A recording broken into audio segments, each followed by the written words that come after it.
माँ, आज तो इतवार है, हमें पढ़ने नहीं जाना है। क्या हम बाग में जाकर खेलें? संजू ने अपनी माँ से पूछा। क्या तुमने और उंजो ने दांत साफ करके मुंह हाथ धो लिए? जी हाँ माँ, हम दोनों दांत साफ करके मुंह हाथ धो चुके हैं। आज सुबह तो अपने गांव का मौसम बड़ा सुहाना लग रहा है। रात तो बड़ी भयानक थी क्योंकि जलजले के हल्के हल्के झटके लग रहे थे। घर के दरवाजे खिड़कियां आनिल उठी थीं। मकान के इस तरह हिलने से छूटी उंजो तो बुरी तरह डर गई थी। जाओ बच्चों, जाकर बाग में खेलो, आधे घंटे बाद में आवाज लगा दूंगी, तुम दोनों नाश्ता करने आ जाना। माँ ने इन दोनों से कहा।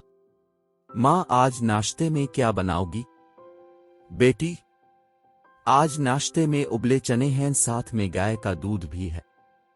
माँ, अपनी गोरी गाय का दूध पीने में बड़ा मजा आता है, और गोरी ने इस साल जो बच्चा दिया है वो कत्थई रंग का कितना खूबसूरत लगता है। इसके माथे पर सफेद रंग का चांद जैसा निशान और उसका कोदना फांदना मुझे बहुत अच्छा लगता है। संजू की बात की तायीद करते हुए इंजो ने अपनी पोपली जबान में कहा। माँ, मदी भी दूध अच्छा लिखता है।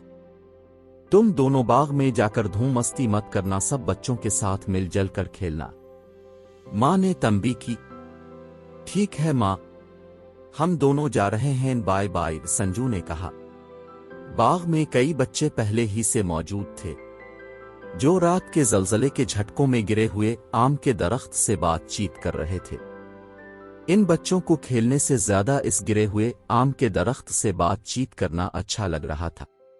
रमेश ने कहा, आम दादा, तुम्हें जमीन पर गिरने से चोट तो बहुत आई होगी।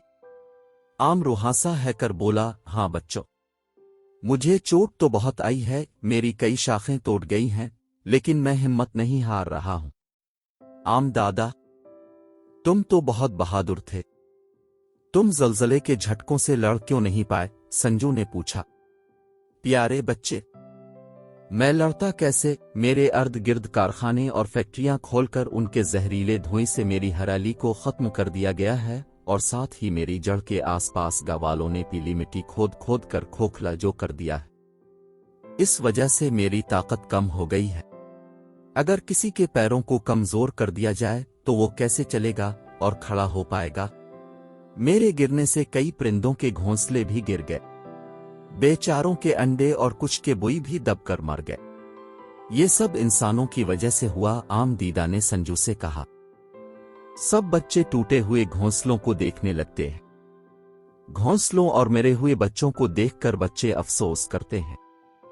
इन बच्चों में सरेश नाम का लड़का उम्र में सब बड़ा और होशियार था, जो कि 5वीं जमात का तालिब इल्म था। वो बोला, आम दादा, मेरे मास्टर साहिब कहते हैं कि अगर किसी मकान की बुनियाद कमजोर कर दी जाए तो वो जल्द ही गिर जाती है। अब इस बात का मतलब समझ में आया। हाँ हाँ, सही कहा है तुम्हारे मास्टर साहिब ने, किसी की बुनियाद को कमजोर करना अच्छी बात नहीं, जैसा कि गांव वालों ने मेरे साथ किया। संजू ने दुख का जाहिर करते हुए कहा, यह तो हमारे गांव वालों ने बहुत बुरा किया, ऐसा हम सबको नहीं करना चाहिए था। हाँ बच्चों, तुम सब समझ गए हो कि मैं किस तरह और किस वजह से गिरा हूं।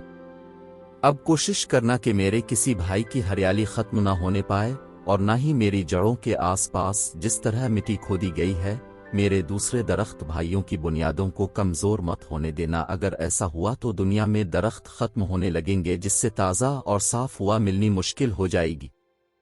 आम दीदा ने बच्चों को नसीहत की। क्या हम सब मिलकर तुम्हारी कोई मदद कर सकते हैं? क्या तुमको ही दोबारा खड़ा कर सकते हैं? सब बच्चों ने एक साथ कहा। अब तो बड़ा मुश्किल है, लेकिन मैंने तुमको जो नसीहत की है इस पर अमल करना, यही मेरी असल मदद है। आज के बाद से तुम अहद करो कि तुम किसी भी दरख्त की जड़ों को कमजोर नहीं होने दोगे।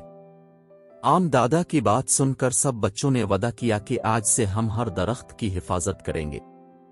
इसी दौरान संजू और उंजो की मां ने उनको नाश्ते के लिए पुकारा, और वो दोनों भाई बहन नाश्ता करने के लिए घर की तरफ चल दिए।